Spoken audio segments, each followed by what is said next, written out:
কেউ বলতাম মা, কেউ বলতাম আপা। একবার বলছে সারা দেশে তো এই আওয়াজে আসতো। আপনি রংপুরে যাবেন, ওনার নামে সবাই বলবে আমাদের বড় বড়টা ভাবি। আর বাকি দেশগুলোতে আপনি গোপালগঞ্জে যাবেন, তারা বলবে আমাদের কন্যা।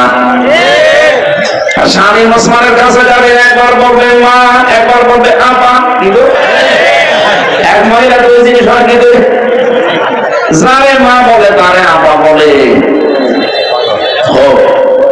যে সম্পর্কে আপনি করেছিলেন, এই সম্পর্কগুলো সব ছিন্ন করে চলে গেলেন।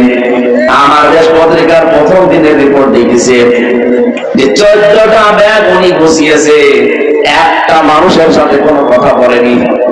যাওয়ার সময় পাইলটকে জিজ্ঞাসা করছে ব্যাগ গুলো উঠেছে, বলে হ্যাঁ চলেন।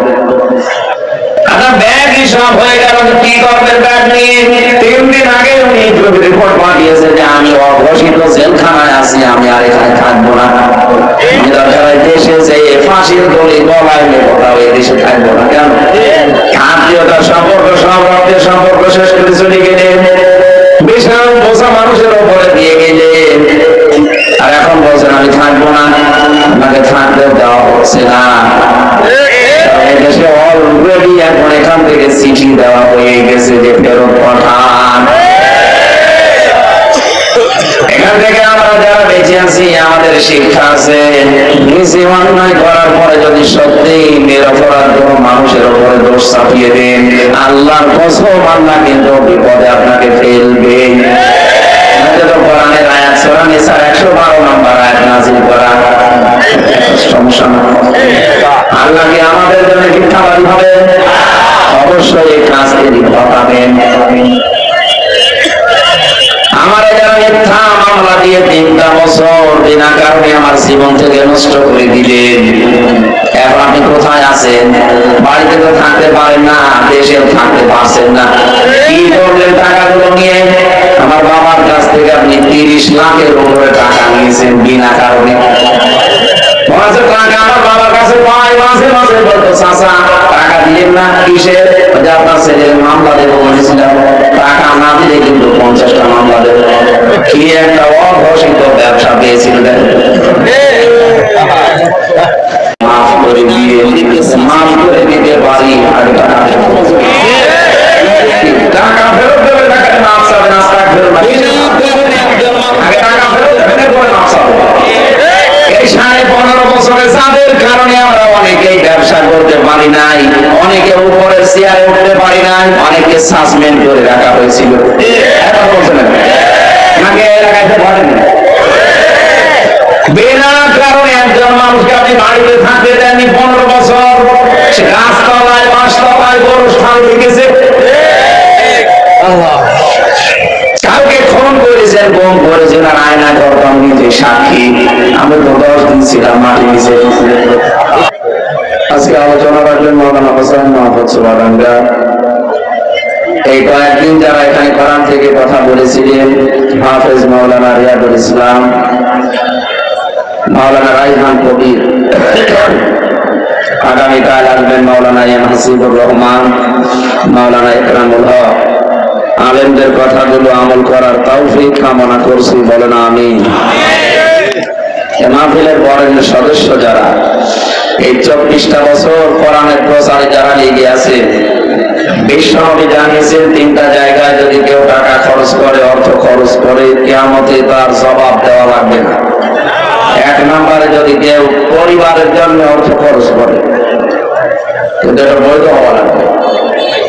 আপনার ছেলে মেয়ে বউ ডাক দিয়ে বলছে ওগো একটা ডিশ অ্যান্টিনা লাগিয়ে দাও, একটু উলঙ্গ নাচ দেখবো, দেওয়া যাবে? একটু তাড়াতাড়ি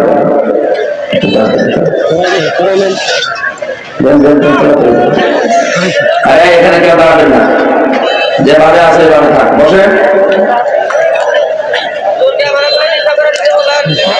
যেভাবে আছে এখন থাক ভাই, একটু নিস্তব্ধ হয়ে শুনবেন, কারণ এটা এখন অলরেডি ইবাদত আরম্ভ হয়ে গেছে। আর ইবাদতের ভেতরে আর এদিক ওদিকে তাকানো যায় না, কথাও বলা যায় না। ইবাদত যেভাবে করা লাগে আমি আশা করবো আপনারা ওইভাবে সাপোর্ট দেবেন। আর আর যদি কথা বলেন তাহলে মনে করবো যে না আপনাদের এলাকায় মনে হয় নামাজের কথা বলেন।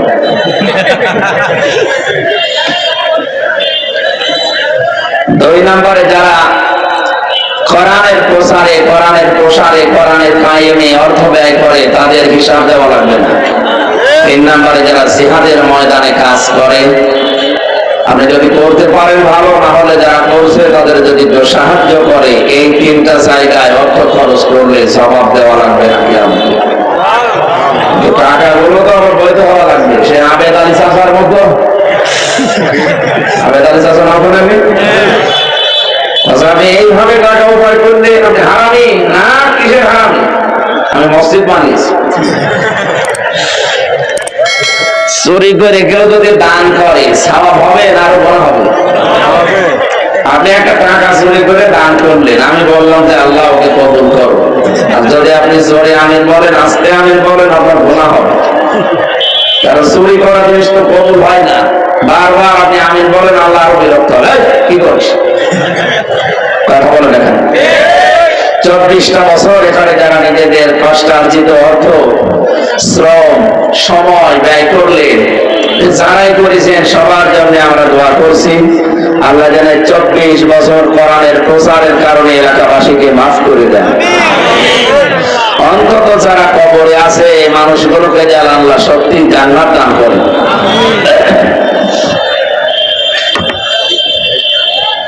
দল, মত, জাতি, বর্ণ, ধর্ম নির্বিশেষে টাঙ্গাইল কিছু কিছু থানার নাম শুনলে জানা যাচ্ছে যে এখানে অমুসলিমরা আছে। কালীহাতি, কি কথা বলে থাকে, ঘাটাইল, এই সমস্ত নামগুলো, গোপালপুর, ধোয়াপুর, এগুলো দাদাদের সাথে একটু মিল আছে। এখানে আমার মনে হয় এখানে অতীতে দাদারা ছিল, এখন হয়তো আর অনেক নেই, তারা চলে গেছে। আল্লাহ রাব্বুল আলামিন এখন আমাদেরকে মুসলমানদের এই জমিন বানিয়েছেন, আমরা কোরআন দিয়ে সাজাতে চাই। ধর্ম নির্বিশেষে যারা কোরআনের এই অনুষ্ঠানে এসেছে, বিশাল একটা পাথর আমাদের বুকের উপরে দেওয়া ছিল 15.5 বছর। একটা জগদ্দল পাথর ছিল, আল্লাহ নিজে সরিয়ে দিয়েছে ছাত্র জনতার মাধ্যমে। আমার যতটুকু বাস্তবতা ধারণা, এই জালেমদেরকে আল্লাহ ফেলে দেওয়ার পেছনে কারণ হচ্ছে ওরা এই কথা সব সময় বলতো যে আমার কিচ্ছু হবে না, আমার কিচ্ছু হবে না, এই অহংকারে তাদেরকে ডুবিয়েছে। আমরা যেন সামনে এরকম কিছু না করি যে আমাদেরকেও ডুবিয়ে ফেলে। এই কথা বলে দেখেন, সূরা নামল 19 নম্বর পারা 52 নম্বর আয়াতে আছে, 20 নম্বর পৃষ্ঠা 7 নম্বর লাইন। রব্বুল আলামিন বলেন, ফাতিলাকা বুয়ুতুহুম খাবিয়াতান বিমা যালামু। হে নবী, এই সেই ঘরগুলো আল্লাহ যেন এভাবে আঙ্গুল দিয়ে দেখিয়ে দিচ্ছেন বাংলার মানুষদেরকে, এই সেই ঘরগুলো। আল্লাহ যদি বাইতুল দিতেন তাহলে একটা ঘরের বইও দিয়েছেন বহু বছর। আল্লাহ বলেন এই সেই ঘরগুলো, একটু তাকান। যদি তো আয়াতটা নাযিল হয়েছে নূহ আলাইহিস সালামের জামানার কেন্দ্র করে, সেটা আমার তো মনে হয় 2024-এর 5 আগস্টে আল্লাহ নতুন করে আয়াতটা আবার নাযিল করেছেন। আল্লাহ যেন আমাদেরকে দেখাতে চাচ্ছেন যে এই সেই ঘরগুলো দেখো, খাবিয়াতান, এটা জনশূন্য করে দিয়েছি, পরিত্যক্ত বানিয়ে দিয়েছি, বিমা যালামু, এদের জুলুমের কারণে। বাংলাদেশের 64 জেলার 630টা থানা, কম বেশি আমি প্রায় সব জায়গায় গিয়েছি। অন্তত জালেমদের কোনো বাড়ি ঘর আর অস্তিত্ব নেই, সব উজাড় হয়ে গেছে। আমার কুষ্টিয়ার হানিফের বাড়ি এখন জাতীয় টয়লেট, অথচ কি রান্নার ছিল ঘরটার। ওখানে বসে বসে জালেমেরা সারাদিন সারা রাত শুধু দুর্বিসন্ধি করতো। সকালবেলা কাকে ধরিয়ে দেব, কানে মিথ্যা মামলা দেব। আপনাদের জেলায় মনে হয় সব নেই, এই জন্য টের পাচ্ছেন না।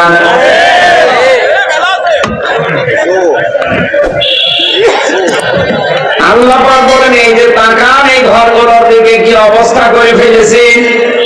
সারা দেশের যেখানে যাচ্ছে দেখে, যে কয়েকদিন আগে কিশোরগঞ্জে গিয়েছিলাম, জেলা অফিস যেটা ছিল সেটা এখন গণ টয়লেট। একবারে 4-5 জন করে দেখি ঢুকছে, কেউ এদিকে কেউ এদিকে কেউ এদিকে, মনে হচ্ছে জামাত বদ্ধ টয়লেট চলছে।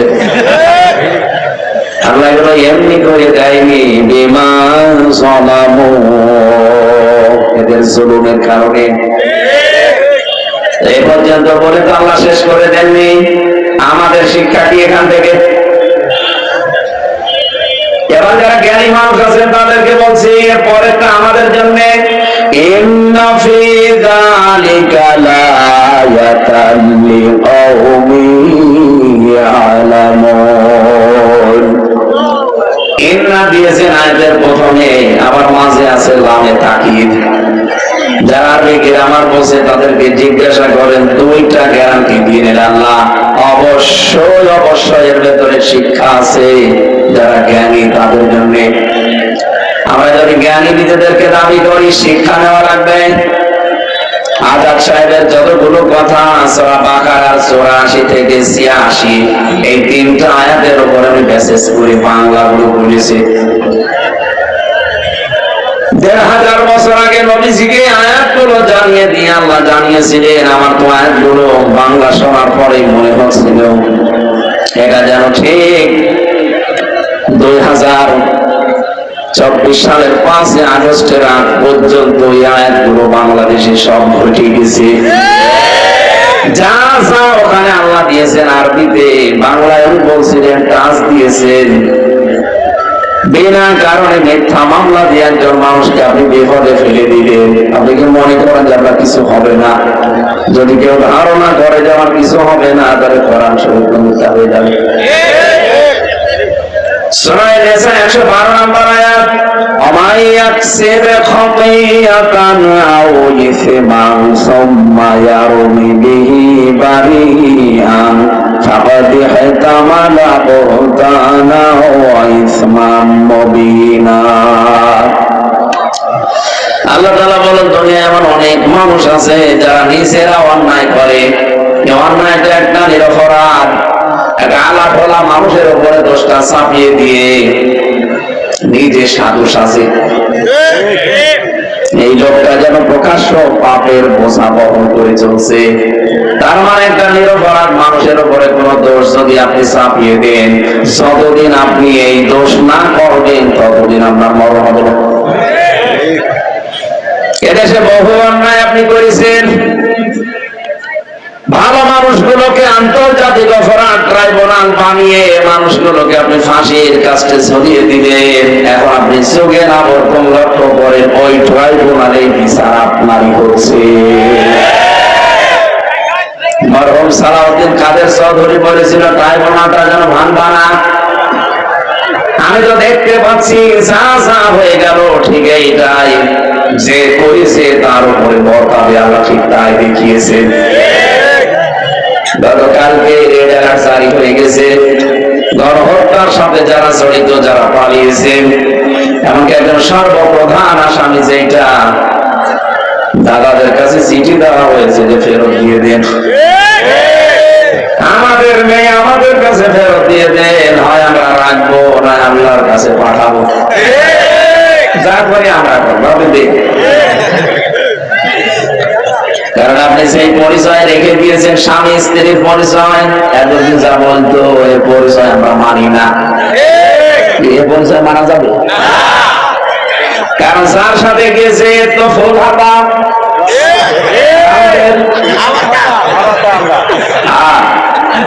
ফুল হাতার সাথে হাতা যায় কি করে? এখন দাদা যদি এই বয়সে এসে মুসলমানে দিয়ে হাফাতা হতে চায়, ও সাদা তো শেষে হাজাম দিয়ে মুসলমানে দেবেন, গোড়া থেকে কেটে বাদ দিয়ে দেবেন। আমি আর নিচে নামলাম না, এতটুকুই তো হচ্ছে না। কোরআনে কারিমের নিষেধ সূরা বাকারা 221 নম্বর আয়াত, ওয়ালা তুনকিহুল মুশরিকিনা হাত্তা ইউমিনু। আল্লাহ পাক বলেন যতক্ষণ কোন মুশরিক ঈমান না আনবে ততক্ষণ কোন মুমিনা নারীর জন্য তাকে বিয়ে করা জায়েজ নেই। কথা বলেন না? আর এর চাইতে বড় বিষয় আছে, এই পৃথিবীতে এখন সবচেয়ে নিকৃষ্ট জাতির তালিকায় আগে ছিল ইহুদিদের নাম, এখন এই উগ্রপন্থী হিন্দুদের নাম।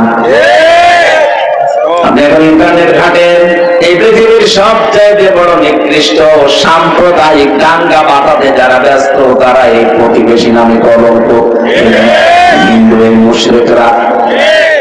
দুনিয়ার দিকে তাকালে আমরা দেখি পৃথিবীর মানুষগুলোকেও মাটির নিচে তেল পায়, গ্যাস পায়, সোনা পায়, লোহা পায়, আরো শয়তানরা নাকি মাটির নিচে খালি মন্দির পায়।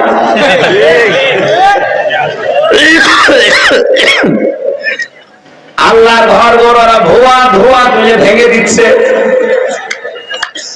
আজকে একটা ভেঙেছে, বলছে এখানে 500 বছর আগে মন্দির ছিল। আমরা যদি এখন বলে ঢাকার শামীবাগের এই ইসলাম মন্দির, এটা 1000 বছর আগে মসজিদ ছিল, কি বলেন আপনি? কথা বলেন না কেন? আমাদের ধর্মে বাড়াবাড়ি নেই, জবরদস্তি নেই, এই জন্য আমরা কিছু বলি না।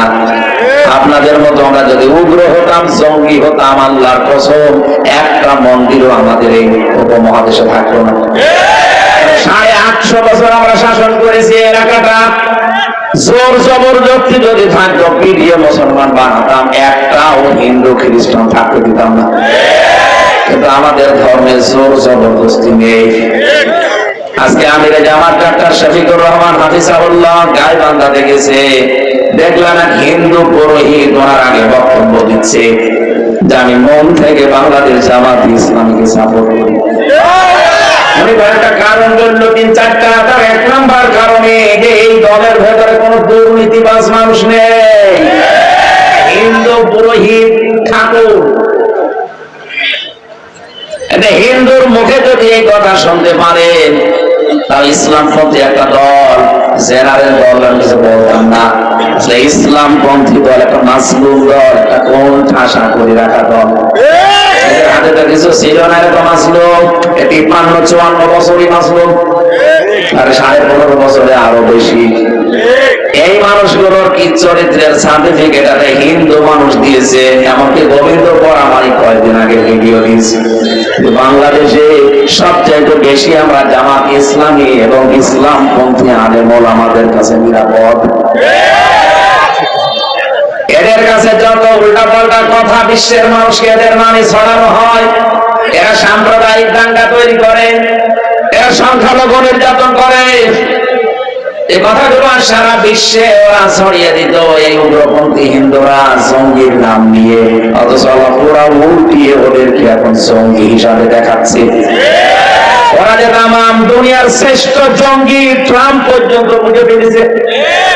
কি কয়েকদিন আগে ডোনাল্ড ট্রাম্প ঘোষণা দিয়ে দিয়েছে, তার শুধু মুসলমানদেরকে ওরা অত্যাচার করছে তা না, ওরা খ্রিস্টান দুইটা মেয়েকে উলঙ্গ করে রাস্তায় হাঁটিয়েছে উগ্রপন্থী হিন্দুরা। ট্রাম্প সাথে মাতাল হলো, তাহলে ঠিক আছে, সে দেখেছে যে আমার মেয়ে, আমার বোন, আমার মা, আমার বউ এ উলঙ্গ করে রাস্তায় হাঁটায়। ক্ষমতা পাওয়ার পরে এখনো তো শপথ নেয়নি, বলেছে জানুয়ারির 20 তারিখে আমার শপথ। এরপরে আমার সর্বপ্রধান কাজ হবে, প্রথম কাজ হবে এদেশে যারা অবৈধভাবে আছে, বিশেষ করে ভারতের 16 লক্ষ নাগরিক সব তাড়িয়ে দেব। দাদা ধুতি সামলাতে শেষ হয়ে যাবে।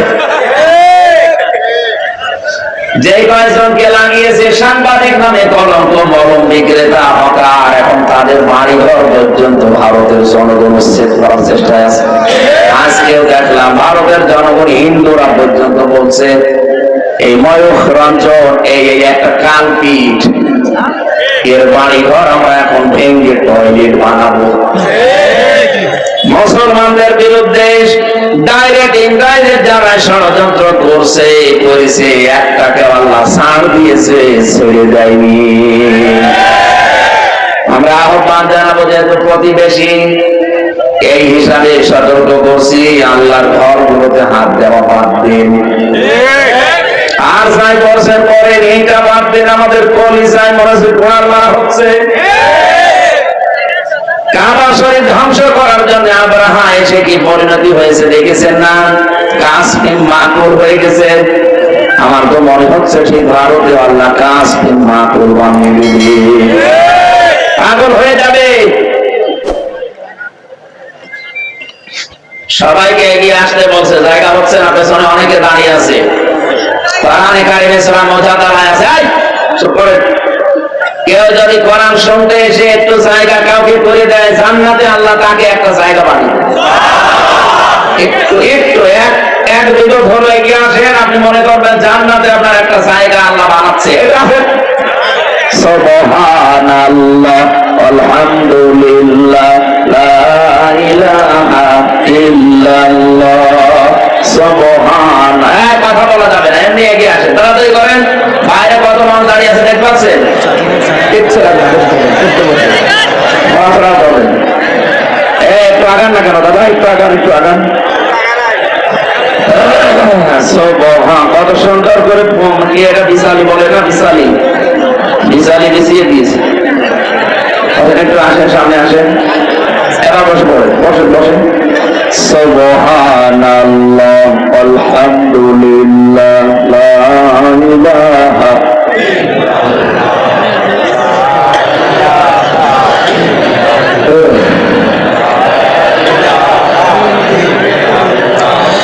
সুবহানাল্লাহ আলহামদুলিল্লাহ লা ইলাহা ইল্লাল্লাহ লা ইলাহা ইল্লাল্লাহ মুহাম্মাদুর রাসূলুল্লাহ। আল্লাহুম্মা সাল্লি আলা সাইয়্যিদিনা মাওলানা মুহাম্মাদ ওয়া আলি সাইয়্যিদিনা মাওলানা মুহাম্মাদ সাল্লাল্লাহু আলাইহি ওয়াসাল্লাম। আমার ভাইরা, আমরা সতর্ক বাণী উচ্চারণ করলাম এই কারণে, কারণ প্রতিবেশী হিসাবে আমাদের একটা দায়িত্ব আছে। বিপদে পড়বেন, এই উগ্রপন্থী একটা মানুষের কারণে আমরা যেমন বিপদে পড়ে আছি আজ। বিশাল একটা বোঝা আমাদের ঘাড়ের উপরে দিয়ে লোকটা চলে গেল। 780 জন মানুষ এখন হাসপাতালে বেড়ে কাতরাচ্ছে। বলেন তো, কারো হাত নেই, পা নেই, চোখ নেই, অন্ধকোষ উড়ে গেছে। আমি নিজে দেখেছি কুষ্টিয়ায়। আগস্টের 5 তারিখে বিকালে মাগরিবের পরে গেলাম, যে দেখি হাসপাতালে কারো হাত নেই, কারো অন্ধকোষ উড়ে গেছে। চোখ নেই, একজন বলছে আমার একটা চোখ নেই। এই যে মানুষগুলো তার পরিবারের কাছে, তাই ভাই বোন, মা বাবার কাছে, স্ত্রীর কাছে এখন একটা বোঝা না। কথা বলেন না কেন? বিশাল একটা বোঝা আপনি দিয়ে গেলেন, অথচ রাসূলের উম্মত যারা হবে তারা আরো মানুষের বোঝা হালকা করবে। আমরা মানুষের মাথার উপর আরো বোঝা চাপিয়ে দেই। নবীজি যেদিন নবুয়ত পাওয়ার পরে আসলেন, খাদিজাকে ডাক দিয়ে বলেছিলেন, সাম্মিলুনি ইয়া খাদিজা, আমাকে ঢেকে দাও, ভয় পেয়েছি, আমি আমার জীবনের উপর আশঙ্কা করছি, আমি যেন মারা যাবো। হযরতে খাদিজা ওই দিন বলেছিলেন, কাল্লা, কখনোই না, আল্লাহি, আল্লাহর কসম, মা ইয়াখজিকাল্লাহু আবাদান, কখনো আল্লাহ আপনাকে অপমান অপদস্থ ভয় দেখাতে পারেন না। ইন্নাকা লাতাসিলুর রাহিমা, আপনি তো রক্তের সম্পর্ক ঠিক রাখেন, আপনি আত্মীয়তার সম্পর্কগুলো ঠিক রাখেন, দুনিয়ায় কেন ভয় পান? আমি বিশ্বাস করি যারা দুনিয়ায় রক্তের সম্পর্ক ঠিক রাখবে এদের কোনো ভয় নেই। আপনি এত ভয় পেয়েছেন কারণ আপনার তো আত্মীয়তার সম্পর্ক ঠিক নেই। কথা বলে না কেন? এই দেশে আমরা আপনাকে কেউ কন্যা বলে ডাকতাম, মানুষ কন্যা, কেউ ভাবি বলতাম রংপুর বিভাগের মানুষেরা, কেউ বলতাম মা, কেউ বলতাম আপা। একবার বলছে সারা দেশে তো এই আওয়াজে আসতো। আপনি রংপুরে যাবেন, ওনার নামে সবাই বলবে আমাদের বড় বড় ভাবি। যে যাবেন তারা বলবে আমাদের কন্যা। আর স্বামী ওসমানের কাছে যাবেন, একবার বলবে মা, একবার বলবে আপা। কিন্তু এক মহিলা দুই জিনিস হয়, কিন্তু যারে মা বলে তারে আপা বলে। যে সম্পর্কে আপনি করেছিলেন এই সম্পর্কগুলো সব ছিন্ন করে চলে গেলেন। আমার দেশ পত্রিকার প্রথম দিনের রিপোর্ট দেখেছে যে 14টা ব্যাগ উনি গুছিয়েছে, একটা মানুষের সাথে কোনো কথা বলেনি। যাওয়ার সময় পাইলটকে জিজ্ঞাসা করছে ব্যাগ গুলো উঠেছে, বলে হ্যাঁ চলে। আমরা ব্যাগ এলামি হয়ে গেল, আর আমরা কি একটু জিজ্ঞাসা করতে পারলেন না যে আমরা কেমন আছে? এখন বলছে না ব্যাগ হিসাব হয়ে গেল, কি করবেন ব্যাগ নিয়ে? 3 দিন আগে উনি রিপোর্ট পাঠিয়েছে যে আমি অঘোষিত জেলখানায় আছি, আমি আর এখানে থাকবো না। আমি দরকার দেশে যে ফাঁসির গলি গলায় নেবো, তাও এই দেশে থাকবো না। কেন? আত্মীয়তার সম্পর্ক, সব রক্তের সম্পর্ক শেষ করে চলে গেলেন, বিশাল বোঝা মানুষের ওপরে দিয়ে গেলেন, আর এখন বলছেন আমি থাকবো না। আপনাকে থাকতেও দেওয়া হচ্ছে না। দেশে অলরেডি এখন এখান থেকে চিঠি দেওয়া হয়ে গেছে যে ফেরত পাঠান। এখান থেকে আমরা যারা বেঁচে আছি আমাদের শিক্ষা আছে, নিজে অন্যায় করার পরে যদি সত্যি নিরপরাধ কোনো মানুষের উপরে দোষ চাপিয়ে দেন, আল্লাহর কসম আল্লাহ কিন্তু বিপদে আপনাকে ফেলবে। কোরআনের আয়াত সূরা নিসার 112 নম্বর আয়াত নাযিল করা সমস্যা না। আল্লাহ কি আমাদের জন্য মিথ্যাবাদী হবে? অবশ্যই এই কাজ তিনি ঘটাবেন। আমার যারা মিথ্যা মামলা দিয়ে 3টা বছর বিনা কারণে আমার জীবন থেকে নষ্ট করে দিলেন, এখন আপনি কোথায় আছেন? বাড়িতে তো থাকতে পারেন না, দেশেও থাকতে পারছেন না। কি করলেন টাকাগুলো নিয়ে? আমার বাবার কাছ থেকে আপনি 30 লাখের উপরে টাকা নিয়েছেন বিনা কারণে। টাকা আমার বাবার কাছে পাই, মাঝে মাঝে বলতো চাচা টাকা দিলেন না, কিসের? আপনার ছেলের মামলা দেবো বলেছিলাম, টাকা না দিলে কিন্তু 50টা মামলা দেব। কি একটা অঘোষিত ব্যবসা পেয়েছিল দেখেন। আকিস গ্রুপের কাছ থেকে নিয়েছে 32 লাখের উপরে। আমি যেহেতু ওই গ্রুপে চাকরি করতাম, ওদের খতিব ওদেরকেও কেনা করে ফেলে রেখেছিল। সেদিন মালিক আমারে বলছে যে আমার কাছে 32 লাখ টাকা নিয়েছে মামলার আগে।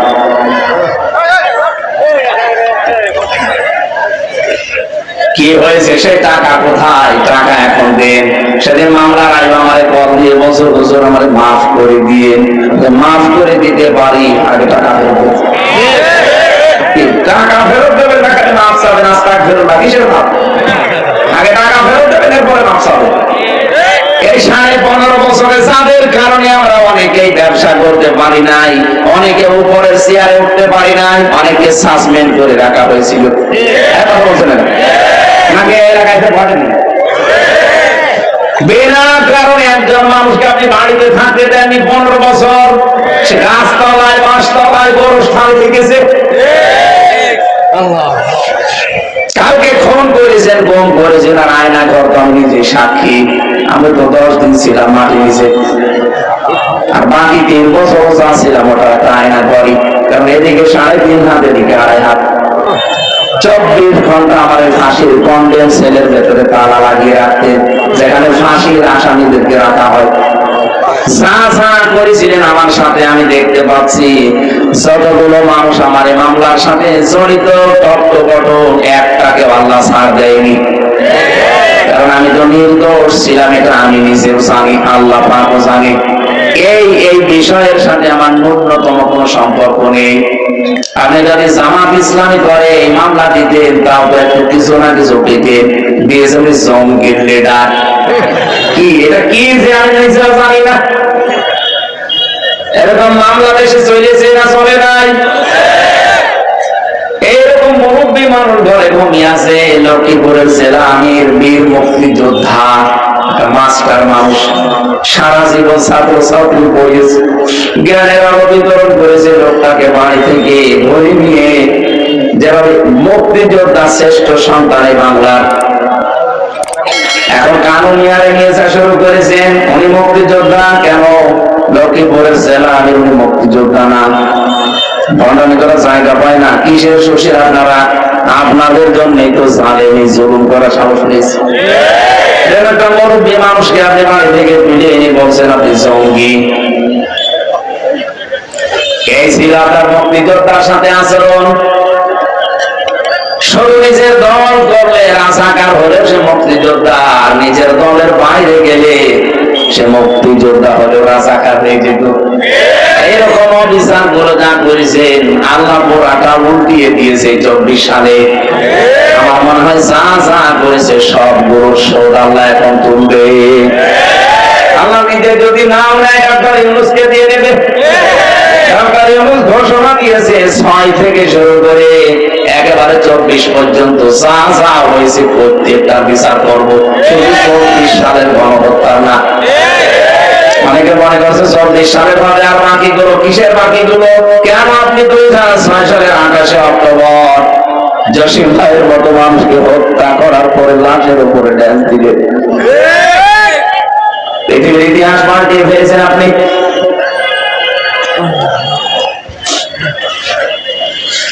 পৃথিবীর ইতিহাস আমি পাইনি যে কোন মানুষ হত্যা করার পরে তার লাশের উপরে চাইনিজ যুগেও ড্যান্স দিয়েছে, আমি পাইনি।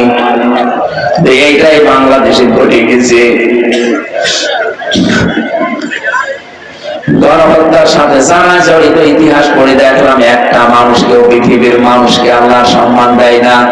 চেঙ্গিস খান, হিটলার, একবার বলছেন এটা আপনি তাকান তাদের দিকে, নাম শুনলেই মানুষ ঘৃণা করে। সত্যি গণহত্যা এটার সাথে যারা জড়িত, কারণ একটা মানুষের জীবন আল্লাহর কাছে এত দামি। বিনা কারণে একজন মানুষকে যদি কেউ হত্যা করে, আল্লাহ বলেন তামাম দুনিয়া ধ্বংস করে দিতে আমি একবারও ভাববো না। বলেন তো কিয়ামতের ময়দানে সর্বপ্রথম জাহান্নাম উদ্বোধন করা হবে যে লোকটাকে দিয়ে, তার নাম কি? কাবিল। মানুষ হত্যা করেছে সর্বপ্রথম এই দুনিয়ায়। কিয়ামতের রক্তের বিচার আগে করা হবে, সর্বপ্রথম খুনের বিচার হবে। এই লোকটা কিয়ামতের সর্বপ্রথম জাহান্নাম উদ্বোধন হবে এই খুন করার কারণে। দুনিয়াতে যত খুন হয়েছে তারা ওই হাবিবের সাথে লাইন ধরে সারিবদ্ধ হয়ে যাবে। ওই সময় দেখতে পাবেন হাসিনা ওই লাইনে আছে। কারণে মহিলা শুধু 24 সালে 2632 জন মানুষ হত্যা করেছে তার নির্দেশে। আমার দেশ একেবারে সরাসরি ভিডিও লাইভ করে দেখিয়েছে, সব প্রমাণ তার কাছে আছে। যেদিন যাবে ওই দিন পর্যন্ত চেষ্টা করেছিল আরো বড় করে নেশাটা করার, কিন্তু পারে নাই। এদেশের দেশপ্রেমিক কিছু সৈনিকের কারণে পারে নাই।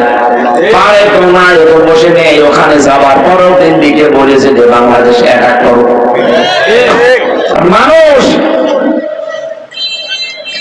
এত বড় বিশাল বোঝা, ক্ষত চিহ্ন আমাদেরকে দিয়ে গেলেন। দুঃখের বোঝা, কষ্টের বোঝা, চিন্তার বোঝা, ঋণের বোঝা পর্যন্ত দিয়ে গেছে। এই দেশে এখন একটা মানুষ জন্ম নিলে 1,10,000 টাকাটা মাথার উপরে দিয়ে এত বড় বিশাল বোঝা গুলো দিয়ে আপনি ক্ষান্ত হননি। 14টা ব্যাগ নিয়ে চলে গেলেন। আপনি তো কিয়ামত পর্যন্ত বাঁচতে অসুবিধা নেই, সবগুলো খেতে পারবেন, কিন্তু আমাদেরকে কি কোন জায়গায় রাখলেন? এই জন্য তো কারোর সাথে কথা বলেনি যে ব্যাগ উঠেছে, হ্যাঁ উঠেছে, ঠিক আছে চলো, আর কারোর সাথে দরকার নেই। এমনকি কাওয়া কাকুর খোঁজও নেয়নি।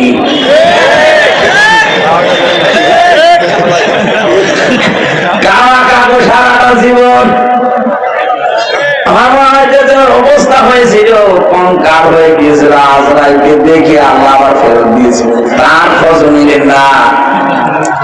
এমনকি সে ইন্ডিয়া যাওয়ার পরে কয়েকবার নাকি দেখা করার জন্য সময় চেয়েছে, উনি রাজি হয়নি বলে না, খাওয়ার সাথে কোনো কথা নেই। আপনি আমাদের খোঁজ খবর নিলেন না, বিনা কারণে আমাদের জীবনটা এভাবে তছনছ করে দিয়ে গেলেন। আপনার কারণে শুধু আমার মামলা 3 বছর জামিন হয়নি, অথচ সে মামলা দিয়েছিল ওটা যদি রায়ও হয়ে যেত আমার 3 মাসের বেশি জেল হয় না। কারণ আমি সন্দেহমূলক আসামি। আমার বক্তব্য শুনে নাকি একজন উদ্বুদ্ধ হয়ে সংসদ ভাঙতে গেছি, এই আমার নাম বলিস তাই। সে পাগল এখনো ছেলে করতে পারি। আমি মামলার হাজিরা দিতে গিয়ে দেখি আমার সামনে তুই আমার চিনিস, বলছে না, কোন কারণে আমার নাম বলতে গেলি? ওরা আমার শিখিয়ে দিয়েছে যে আমি যার নাম বলবো যে তার ওয়াজ শুনে আমি সংসদ ভাঙতে এসেছি, তার হুজুরকে আমরা ধরবো। এই মামলা আমার পক্ষে যারা দাঁড়িয়েছিল বাংলাদেশ জামাত ইসলামী আইনজীবী মোহাম্মদ শিশির মনির, এত বড় আইনজীবী বাংলাদেশে আর কয়জন আছে? সে দাঁড়িয়েছে, তারপরও বিচারপতি বলছে না আমার কিছু করার নেই, আমার হাত বাঁধা। অথচ আগস্টের 5 তারিখের পরে মামলা তুলতে দেরি, একেবারে পুরাটা খালাস করে দিয়েছে। জিজ্ঞাসা করতে গেলাম যে মাননীয় আদালত, এটা 3 বছর আপনার কাছে ছিল, তখন তো কিছু বললেন না। বললেন না, এ মামলার কোনো রায় নেই। আর এখন বলছেন যে মামলার কোনো মাল নেই, কি দেখে বিচার করবো? আমার কিছু করার নেই, আমার হাত বাঁধা ছিল, এখন হাত খোলা আছে, আমি ন্যায় বিচার করতে পারবো। আমরাও চাই বাংলাদেশে যারাই থাকবে তাদেরও আবু সাইদের মতো হাত খোলা থাকবে। এটা আমরা চাই না। যারা আসবে কিয়ামত পর্যন্ত দেশের দায়িত্বে কারো হাত যেন বাঁধা না থাকে। এদেশে অবিচার হওয়ার পেছনে কারণ আমি একটাই পেয়েছি, 1628টা চেয়ার ছিল এই দেশে, একটা চেয়ারের হাত শুধু খোলা ছিল, আর বাকি সব চেয়ারের হাত ছিল বাঁধা। আপনাদের এখানে যে ছিল ভোলা নাকি জানো, ওনার উপরে উপরে যা কথাবার্তা, ওনারও হাত বাঁধা ছিল না, যা বলতে বলতো তাই বলতো।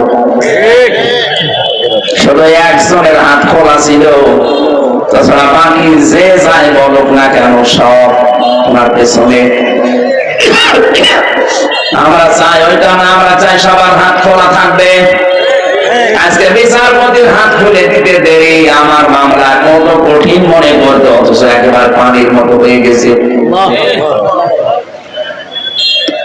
বিনা কারণে এগুলো যারা চাপিয়ে চাপিয়ে মানুষের জীবনটা নষ্ট করে দিয়েছে, আল্লাহ যেন ঠিক উল্টিয়ে ওই অপরাধ ট্রাইব্যুনালে আপনার বিচার আজ জনগণের সামনে করাচ্ছে।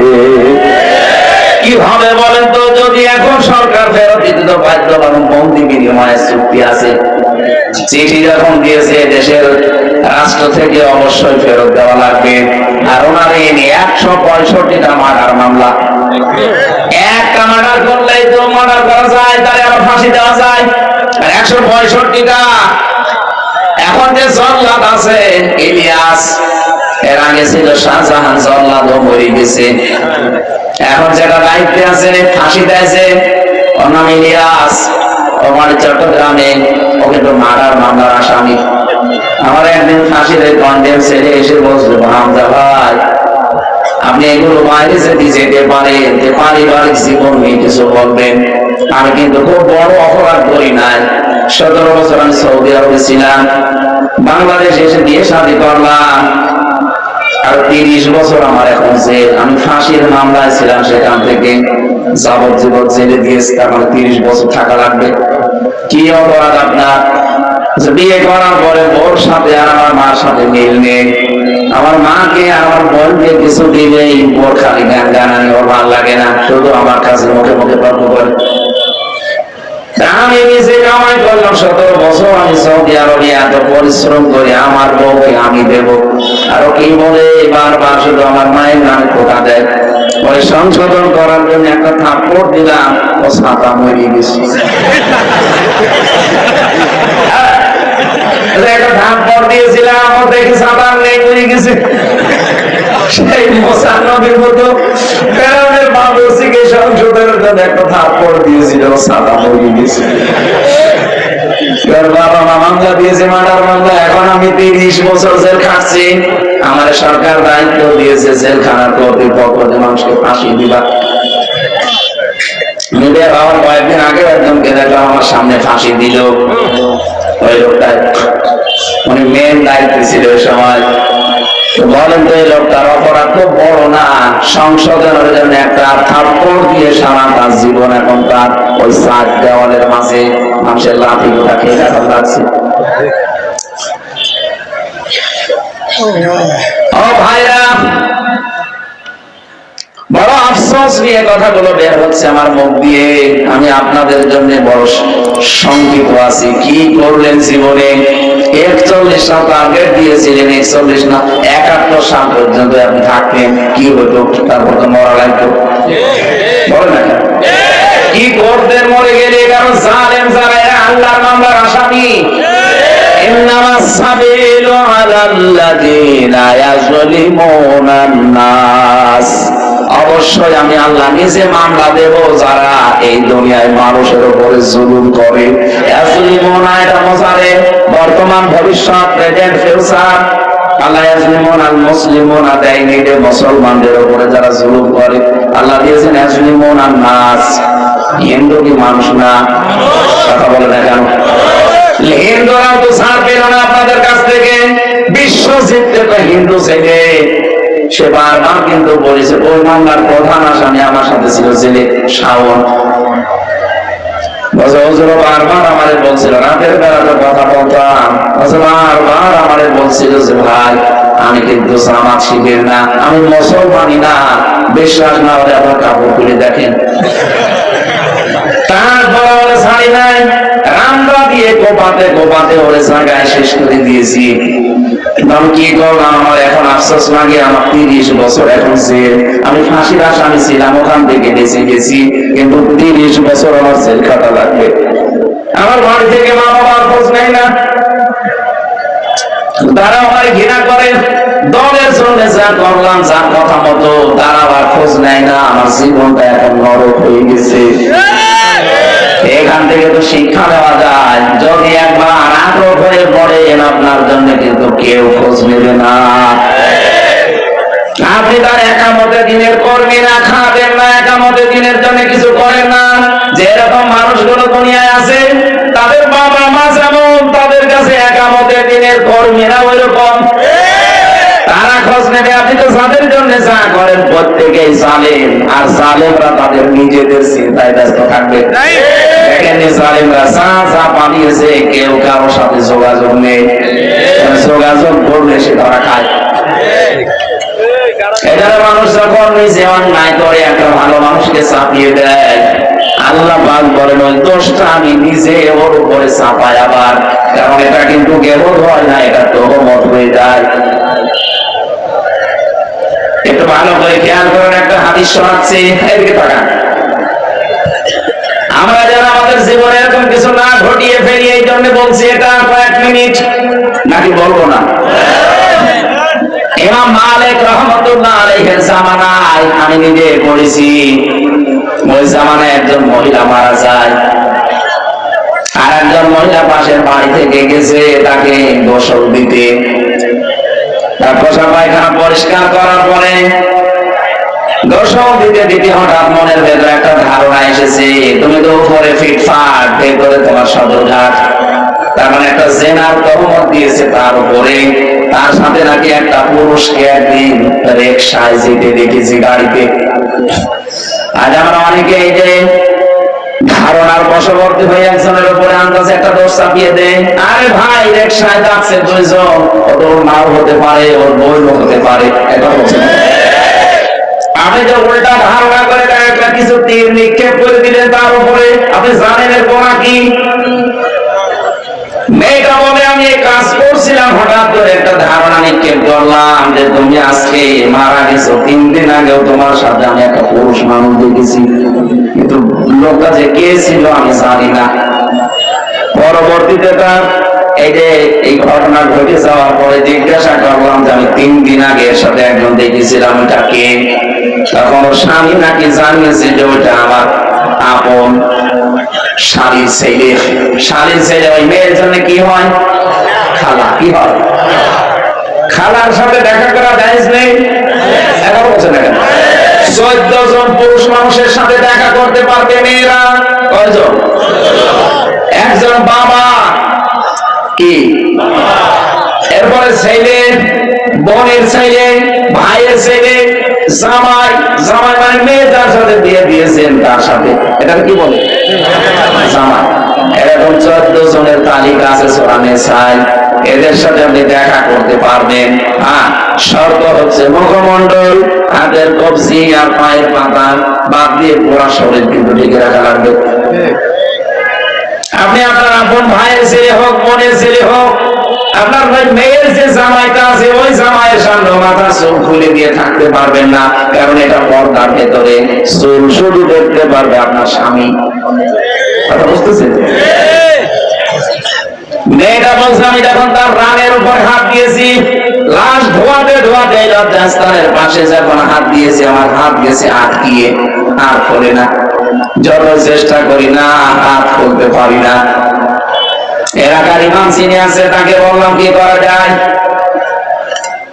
উনি রায় দিয়ে দিলে এক কাজ করেন, এই জীবিত মহিলা এত হাত কাটা যাবে না, ওই যে লাশ আছে যে মহিলাটার, ওই লাশের ওই জায়গা থেকে চামড়া কেটে বাদ দিয়ে দেন। কিন্তু ওর স্বামী আর সন্তান বাদ সেজেছে। কি বলেন আপনি? আমার স্ত্রী মারা গেছে, আমার মা মারা গেছে, আমার মা ভালো মানুষ ছিল, আমরা এটা করতে দেব না। মরে গেছে, এখন আপনি লাশ কাটবেন, হবে না। দরকার ওই জীবিত মহিলা হাত কেটে বাদ দিয়ে দেন। জীবিত মহিলার স্বামী আর সন্তান দৌড়িয়ে যাবে, কি বলেন? আমরা আসলাম উপকার করার জন্য, আর আপনি এখন জীবিত মানুষের হাত কাটবেন না, আমরা হতে দেব না। ইমাম সাহেবের কথা চলে না। আরেকটু বড় চান, এদেশের প্রধান বিচারপতি যে আছে তারা ডাক দেন। ওই দেশে যখন মদিনার দায়িত্বে ছিল প্রধান বিচারপতি ইমাম মালিক রহমতুল্লাহ আলাইহি, তাকে ঘোড়ায় করে নিয়ে আসা হচ্ছে 80 কিলোমিটার দূরে। কিন্তু এই মহিলার অনেক ঘন্টা চলে যাচ্ছে, প্রসাব পায়খানা করা লাগবে, নড়তে পারে না, চলতেও পারে না, তুললেই লাশ উঠে চলে আসে। কি একটা ঝামেলায় পড়ে আছে, কি করি। ইমাম মালিককে খুব দ্রুত নিয়ে আসা হচ্ছে, পর্দা দিয়ে ঘিরে দেওয়া আছে। ডাক দিয়ে বলে, এই মেয়ে সত্যি করে বলো কি করেছো? মেয়েটা বলে, ইমাম সাহেব আমি কিচ্ছু জানি না, কিচ্ছু করি নাই, আমি অসুস্থ হয়ে যাচ্ছি, আমি বিরক্ত, আমি অপারগ হয়ে গেছি, অনেকক্ষণ আমার হাত লাগানো আছে, আমি নড়াতেও পারি না, প্রাকৃতিক প্রয়োজনে যাবো তাও পারছি না, আপনি তাড়াতাড়ি কি করবেন করেন।